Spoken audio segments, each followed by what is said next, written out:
Professor professor professor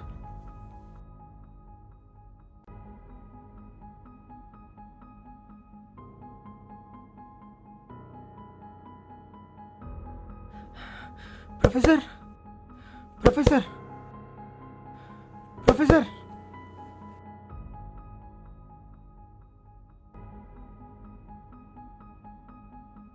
Michael, ఏంటి నువ్వు ఈ టైంలో ఇక్కడ?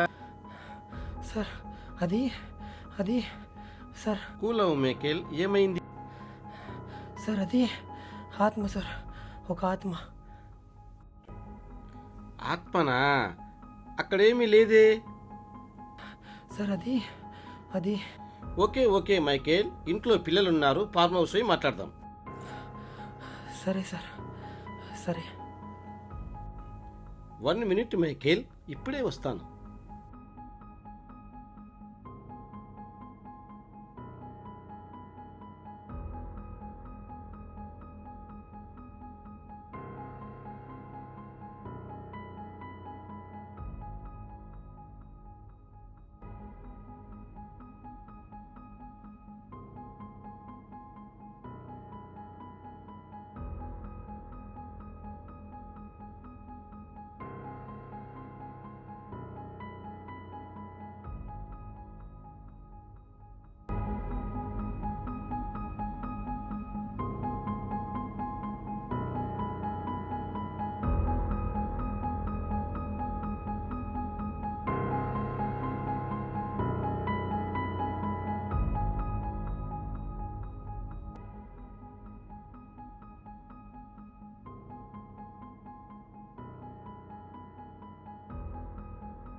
మైకేల్, ఏంటి, ఏం జరిగింది? ఎందుకింత కంగారు పడుతున్నావు? సార్ అది నన్ను ఒక ఆత్మ వెంటాడుతుంది సార్. ఇప్పుడు కూడా దాని నుంచి తప్పించుకొని వచ్చాను. ఆత్మనా? ఎక్కడా? మా ఇంటికి దగ్గరలో ఒక పాడుపడిన ఇల్లుంది. అది చూడ్డానికే చాలా భయంకరంగా ఉంటుంది. సరే ఏముందో చూద్దామని చెప్పి నా కెమెరా తీసుకొని లోపలికి వెళ్ళాను.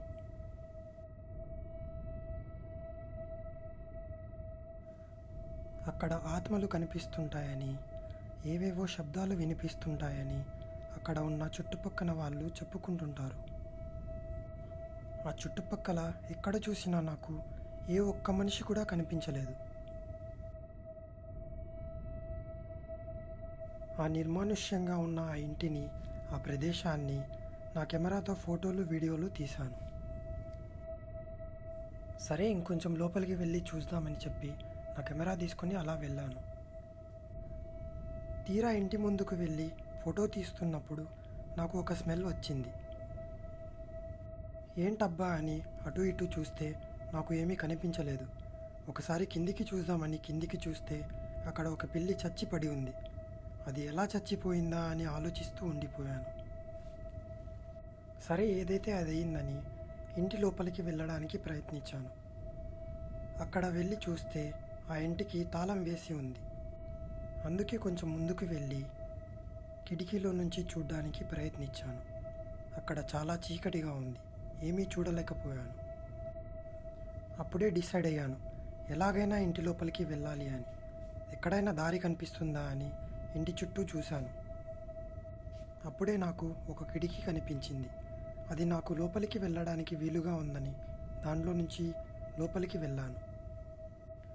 ఆ ఇంట్లో ఉన్న ప్రతి విషయాన్ని పరిశీలించడానికి బాగా ప్రయత్నించాను. అలా కాస్త ముందుకు వెళ్ళి వెనక్కి తిరిగి చూస్తే అక్కడ ఒక పురాతనమైన చెట్టు కనిపించింది. అది అక్కడ చాలా ఏళ్ళుగా ఉందని అర్థమైంది. ఆ ప్రదేశం అంతా దుమ్ముధూళితో నిండిపోయి ఉంది. అలాగే ఆ ప్రదేశాన్ని చూస్తూ ముందుకు వెళ్తే నా కాలికి ఏదో తగిలింది. ఏంటబ్బా అని చూస్తే అది ఒక పుస్తకం. ఆ ఇంట్లో ఆ పుస్తకం ఎందుకుంది, అసలు అందులో ఏముంది అని తెలుసుకోవాలనిపించింది. అందుకే దాన్ని నాతో పాటు తీసుకొచ్చాను. అలా తీసుకురావడమే నేను చేసిన పెద్ద తప్పు. ఆ రోజు నుంచి నా జీవితంలో సమస్యలన్నీ మొదలయ్యాయి. ఇది సార్ జరిగింది. ఆ బుక్ తీసుకుని వచ్చినప్పటి నుంచి ఇలా జరిగిందా?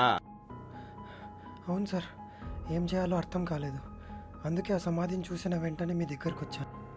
నేను ఆత్మల గురించి చాలా సంవత్సరాలుగా రీసెర్చ్ చేస్తాను. చాలామంది ఆత్మల గురించి వాళ్ళ అనుభవాలు నాకు చెప్తూ ఉంటారు. బట్ నేను ఇలాంటివి రేరుగా వింటుంటా. రీసెంట్గా ఒక అమ్మాయి నన్ను కన్సల్ట్ అయ్యింది. ఒక పుస్తకము చదువుతూ మధ్యలోనే సూసైడ్ చేసుకున్నాడని నాకు చెప్పినది. ఆ బుక్కుని, వాళ్ళ నాన్న ఫోటోని నా రీసెర్చ్ కోసం తీసుకున్నాను. చూడు, ఆ సమాధి మీద నేను చూసింది ఇతన్నే సార్. ఆ ఇంట్లో నాకు దొరికిన బుక్ కూడా ఇదే. ఛా, దీనివల్లే సార్ ఇన్ని సమస్యలు. ఇప్పుడు కూడా ఈ బుక్ నాతోనే ఉంది.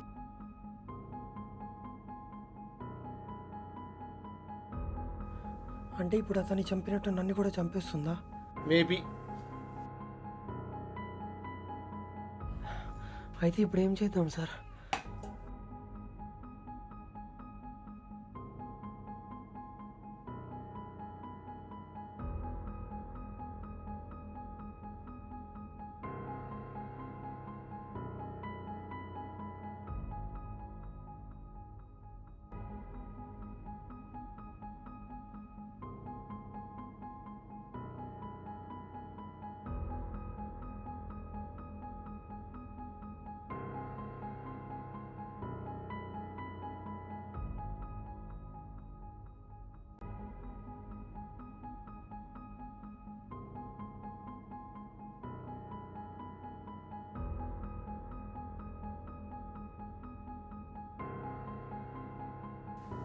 మైకేల్, నువ్వు ఇప్పుడు మళ్ళీ ఈ బుక్ చదువు.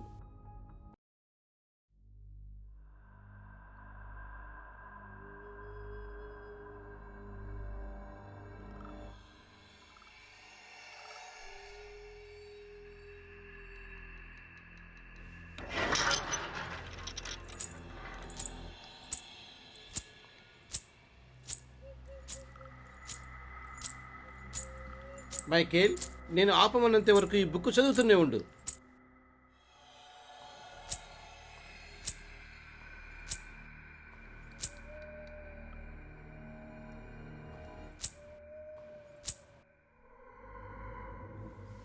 మైకేల్, బుక్ చదవడం ఆపై.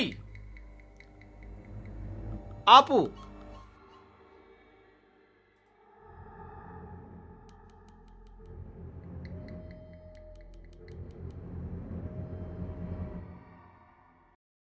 ఇది నేను అనుకున్న దానికంటే చాలా కష్టంగా ఉంది. ఈ 3 సర్కిల్సే మనకు రక్షణ. దీన్ని దాటి రావడం అసాధ్యం. దీన్ని దాటి వచ్చిందంటే ఆత్మ చాలా శక్తివంతమైనది. నిజమే సార్, కాసేపు ఏం జరిగిందో తెలియక ప్రాణం పోయినట్టు అనిపించింది. దీనికంతా కారణం ఈ బుక్కే సార్. అవును, ఫస్ట్ ఈ బుక్ కాల్చేద్దాం. అప్పుడు ఏ సమస్య ఉండదు. నువ్వు వెళ్ళి ఈ బూడిద మళ్ళీ వెయ్యి.